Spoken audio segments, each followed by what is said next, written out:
Hello everyone, स्वागत है आप सभी का आपके अपने YouTube channel English can be fun में। मैं दिलीप एक बार फिर से आप सभी का स्वागत करता हूं। आज मैं आप लोगों के लिए जो टॉपिक लाया हूं वो होगा difference between active and passive voice. आज मैं आपको ये बताने जा रहा हूं कि आपको एक एक्टिव वॉइस का सेंटेंस और एक पैसिव वॉइस का सेंटेंस दोनों अलग अलग किस तरीके से दिखाई देंगे सिर्फ एक वीडियो, और आपको कभी भी एक्टिव और पैसिव वॉइस के सेंटेंस में कभी कोई दिक्कत नहीं आने वाली है। तो चलिए स्टार्ट करते हैं आज का ये topic, difference between active and passive. तो चलिए आज मैं आपको दिखाता हूं कि एक एक्टिव वॉइस और एक पैसिव वॉइस में क्या अंतर होता है, और आप इस वीडियो के माध्यम से सिर्फ एक वीडियो देखेंगे और आपको कभी भी एक्टिव और पैसिव वॉइस के बीच में कभी कोई कंफ्यूजन नहीं रहने वाला है। तो स्टार्ट करते हैं हम अपना टॉपिक। सबसे पहले हम देखते हैं इंडेफिनिट टेंस में।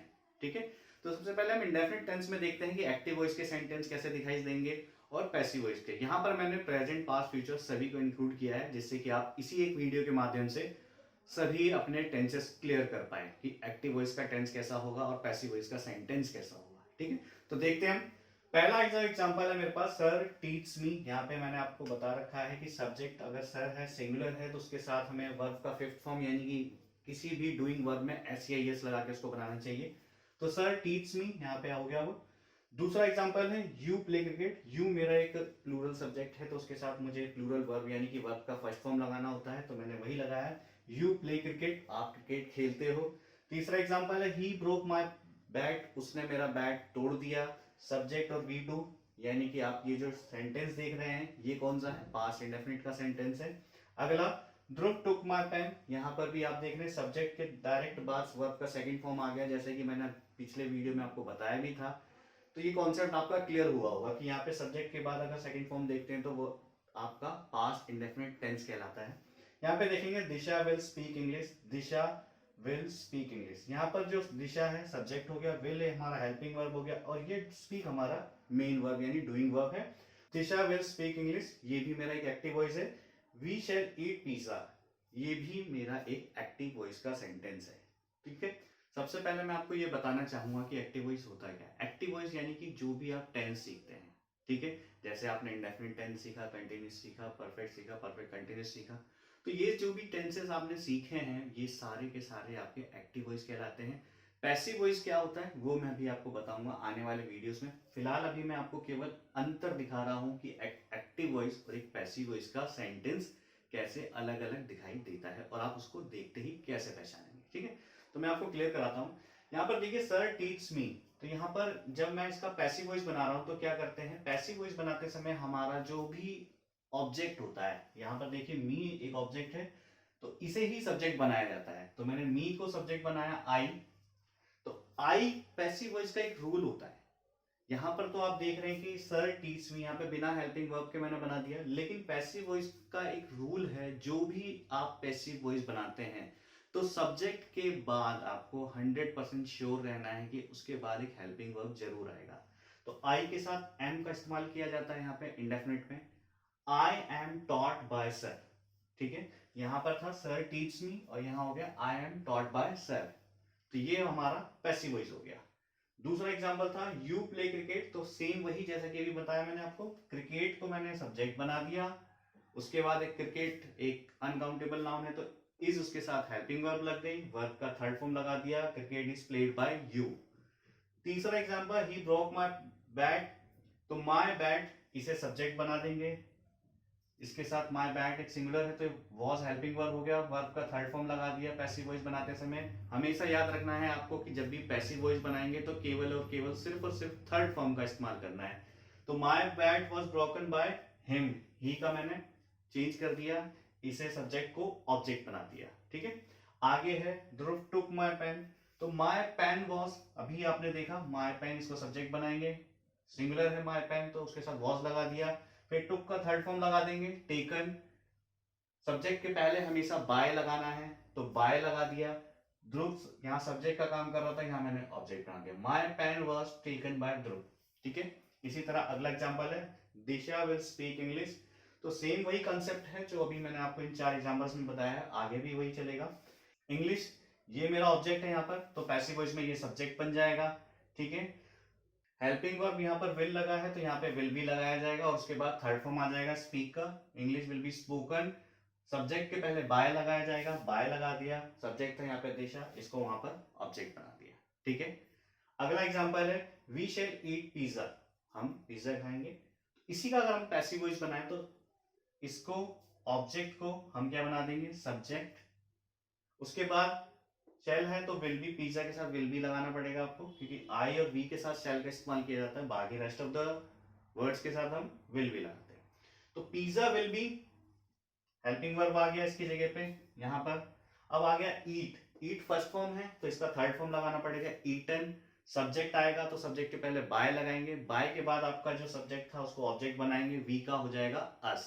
ठीक है, तो ये तो वे कुछ एग्जांपल इंडेफिनिट के, जहां पर मैंने आपका प्रेजेंट, पास्ट और फ्यूचर तीनों को कवर किया है। अभी मैं आपको और एग्जांपल्स दिखाता हूं जहां पे मैं आपको कंटिन्यू और परफेक्ट के बारे में बताऊंगा। इसी एक वीडियो में आप इंडेफिनिट, कंटिन्यूस और परफेक्ट सारे के सारे एक्टिव वॉइस और उनके पैसिव वॉइस को देख पाएंगे और उन दोनों में अंतर आसानी से कर पाएंगे।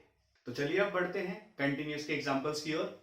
यहाँ पर मैंने कुछ एग्जांपल लिखे हैं कंटिन्यूस के, जो आपको दिखाएंगे कि कैसे आप एक्टिव वॉइस के कंटिन्यूस को और पैसिव वॉइस के कंटिन्यूस को पहचान पाएंगे। तो पहला एग्जांपल है she is writing a story, ये मेरा एक्टिव वॉइस है, जो मेरा सब्जेक्ट है शी है, उसके बाद मैंने हेल्पिंग वर्ब लिया इज, उसके बाद वर्ब का fourth form ING form, a story, ये मेरा ऑब्जेक्ट हो गया। इसका जब पैसिव वॉइस बनाएंगे तो अभी मैंने आपको बताया था कि पैसिव वॉइस बनाते समय आपको जो ऑब्जेक्ट होता है उसे सब्जेक्ट बना लेना होता है। जैसे कि ये मेरा ऑब्जेक्ट है, यहाँ पर इसे मैंने बना दिया सब्जेक्ट, यहाँ पर तो सब्जेक्ट बना दिया। ए स्टोरी को मैंने यहाँ सब्जेक्ट ले लिया ए स्टोरी के रूप में। उसके बाद हेल्पिंग वर्ब सेम है, ए स्टोरी सिंगुलर है तो इसके साथ इज ही लगाएंगे कंटिन्यूस में। यहां पर आता है जब मेरा यहाँ राइटिंग है, जो कि वर्ब का फोर्थ फॉर्म है, जिसे आईएनजी फॉर्म कहा जाता है। ठीक है, तो यहां पर देखिए राइटिंग को जब मैं तोड़ रहा हूं, ब्रेक करता हूं, तो पैसिव वॉइस बनाते समय मुझे बीइंग प्लस रिटर्न करना होता है। क्या करना होता है, बीइंग प्लस रिटर्न। तो यहां पर इसका जो पैसिव वॉइस बनेगा a story is being return, फिर वही सब्जेक्ट के पहले क्या लगाना है आपको, बाय लगाना है, बाय लगा दिया और शी का मैंने हर कर दिया। ठीक है, तो आई होप कि ये पहला एग्जांपल क्लियर हुआ होगा। दूसरा एग्जांपल है I am watching a movie, same वही चीज, ऑब्जेक्ट को सब्जेक्ट बना दिया, ए मूवी, इज सिंगुलर है, फोर्थ फॉर्म को तोड़ने के लिए बीइंग प्लस V3 करना होता है, being plus V3, being watched by, object के पहले बाय लगाएंगे, बाय मी।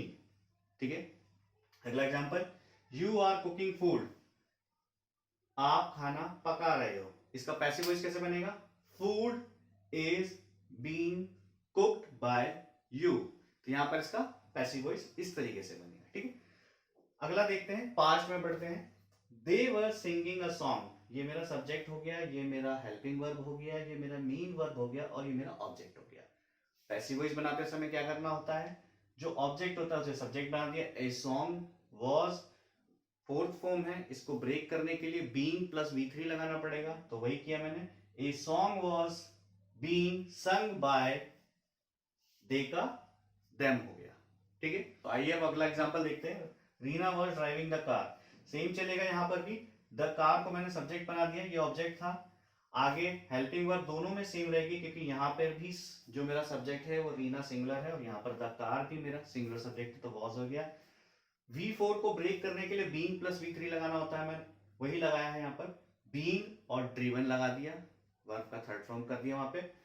और जब भी आप लास्ट में इस सब्जेक्ट को लास्ट में ऑब्जेक्ट बनाते हैं तो इसके पहले आपको बाय लगाना होता है, बाय लगा दिया और रीना कर दिया, the car was being driven by Reena. ठीक है, तो इस तरीके से आप कोई भी, चाहे वो प्रेजेंट हो चाहे वो पास्ट हो, उसका एक्टिव वॉइस और उसका पैसिव वॉइस इस तरीके से आप बखूबी पहचान पाएंगे। आगे बढ़ते हैं, कुछ और एग्जांपल देख लेते हैं परफेक्ट के, जहां पर चीजें बिल्कुल आसानी से क्लियर हो जाएंगी और ये एक्टिव और पैसिव वॉइस पूरी तरीके से आपके समझ में आ जाएगा कि किस तरीके से आप एक्टिव वॉइस के सेंटेंस को देखेंगे और किस तरीके से आप पैसिव वॉइस के सेंटेंस को। तो चलिए अब बढ़ते हैं परफेक्ट के एग्जाम्पल की ओर। यहाँ पर मैंने परफेक्ट टेंस लिया है, जिसमें मैंने प्रेजेंट, पास्ट और फ्यूचर तीनों को एक साथ ही ले लिया है ताकि आपको चीजें आसानी से क्लियर हो सके। तो पहला एग्जांपल देखते हैं, ही has sold the mobile, subject, helping verb, verb का थर्ड फॉर्म और ऑब्जेक्ट। तो ये मेरा present perfect. He has sold the mobile, उसने मोबाइल बेच दिया है। तो इसका पैसिव वॉइस बनाएंगे कैसे, वही फॉर्मूला अपनाना है।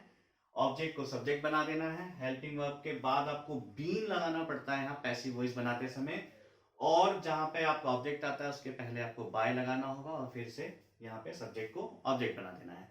The mobile has been sold by him, तो यहाँ पर था ही has sold the mobile, passive voice में बन गया the mobile has been sold by him.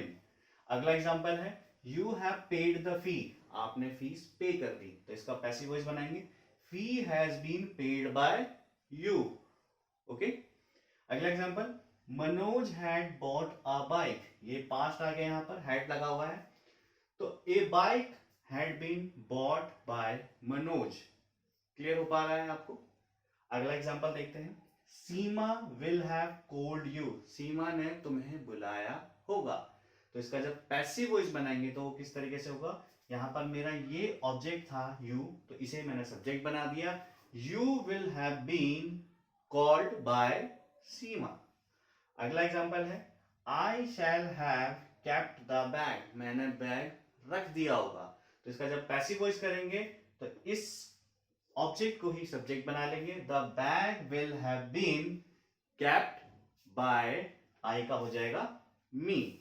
Okay, I hope कि जिस तरीके से मैंने आपको एक वीडियो के माध्यम से अंतर दिखाने की कोशिश की है एक एक्टिव वॉइस और एक पैसिव वॉइस के सेंटेंस में, अब आप लोग आसानी से इस अंतर को देख पाएंगे और अपनी इंग्लिश में इसको इम्प्लीमेंट भी कर पाएंगे। तो अब जब भी आप इंग्लिश पढ़ेंगे या कोई किताब पढ़ेंगे, बुक पढ़ेंगे, मैगजीन पढ़ेंगे, तो आपको एक क्लियर हो पाएगा कि जो आप सेंटेंस पढ़ रहे हैं वो एक्टिव वॉइस का सेंटेंस पढ़ रहे हैं या वो पैसिव वॉइस का सेंटेंस है। ओके, अगर आप लोगों को आज का ये वीडियो पसंद आया तो प्लीज इस वीडियो को लाइक करें, शेयर करें और कमेंट करके जरूर बताएं कि इस वीडियो में और क्या इम्प्रोवाइजेशन की जा सकती थी जो मुझसे छूट गई है, और इस चैनल को सब्सक्राइब करना बिल्कुल ना भूलें। मिलते हैं फिर अगले वीडियो में, तब तक के लिए धन्यवाद।